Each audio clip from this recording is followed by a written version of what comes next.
L'érosion côtière est un processus naturel qui a toujours existé et qui a façonné les rivages du monde tout au long de l'histoire. En Côte d'Ivoire, le littoral est de plus en plus menacé par la mer qui gagne du terrain. Cela entraîne d'importants dégâts. Les eaux montent, les vagues qui échouent sur la rive entraînent des terres arabes et les bâtissent. À Moramé, village de 9300 âmes, situé dans le sud-est de la Côte d'Ivoire, précisément dans le département de Grand-Bassam et dans la sous-préfecture de Beaunois, l'avancée de la mer a littéralement changé leur mode de vie. Une population jadis pêcheurs et agriculteurs ne parvient plus à vivre de ces activités. Au lieu où nous nous trouvons, il y avait des habitations, il y avait des maisons. Et il y avait même une mosquée au milieu des maisons. Et aujourd'hui, nous constatons que la mer a emporté toutes ces maisons, y compris la mosquée. Voici même une partie, un résidu de la mosquée qui est là.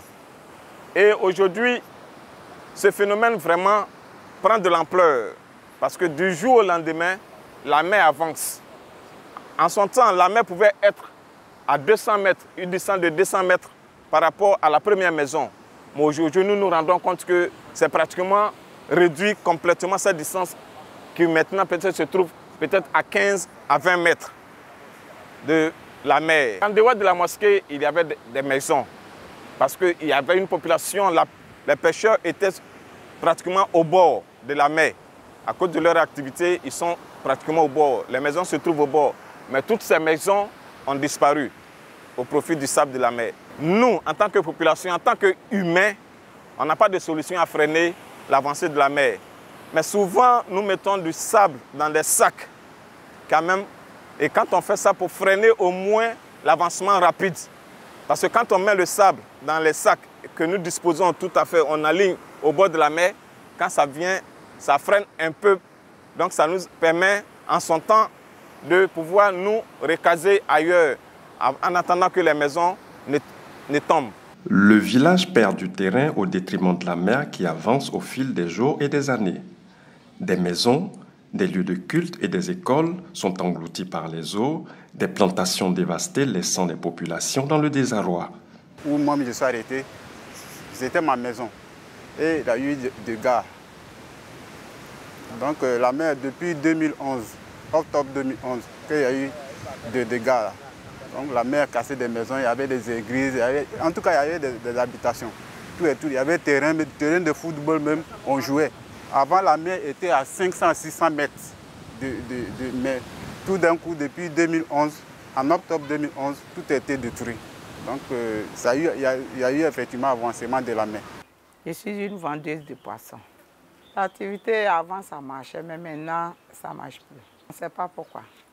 Parce que avant la mer c'était au loin.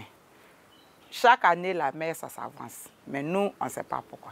Selon nous on ne peut pas ce qu'on peut faire pour arrêter la mer. Les pêcheurs là quand ils vont, ils ne trouvent plus beaucoup de poissons. Ça ne marche pas, ça ne marche pas. En tout cas ça ne marche pas. Même cette année même, rien n'est marché. Ça ne marche pas. Leurs outils de production, les bateaux, sont à l'abandon.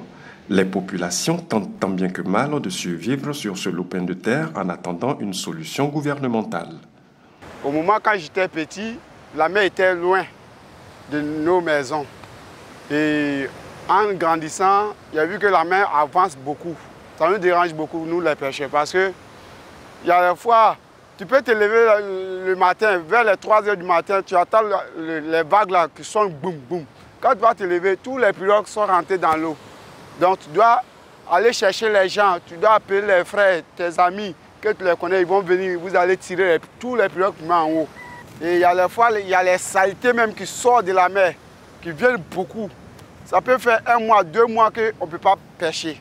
Et nous sommes là, nous aussi, nous vivons selon la pêche. Nous n'avons rien selon la pêche seulement que nous vivons. Et à cause de la pêche aussi, nous prenons nos enfants pour aller à l'école. Moi, comme je suis couturière, mes clients, beaucoup sont les pêcheurs. Ils ne gagnent plus que rien. Ils ne gagnent plus poisson pour fumer, pour venir donner les habits pour coudre dedans. Maintenant, je ne fais rien, je suis assise. Mon activité ne marche pas, je suis assise. Plus de 2 tiers des 566 km du littoral ivoirien sont affectés par l'érosion côtière. l'État de Côte d'Ivoire a pris plusieurs mesures, dont la loi numéro 2017-378 du 2 juin 2017 relative à l'aménagement, à la protection et à la gestion intégrée du littoral, qui est censée aider les populations à s'adapter à cette nouvelle situation. Toutefois, la situation de plusieurs villages le long du littoral ivoirien reste et demeure préoccupante quant à la survie de leur population.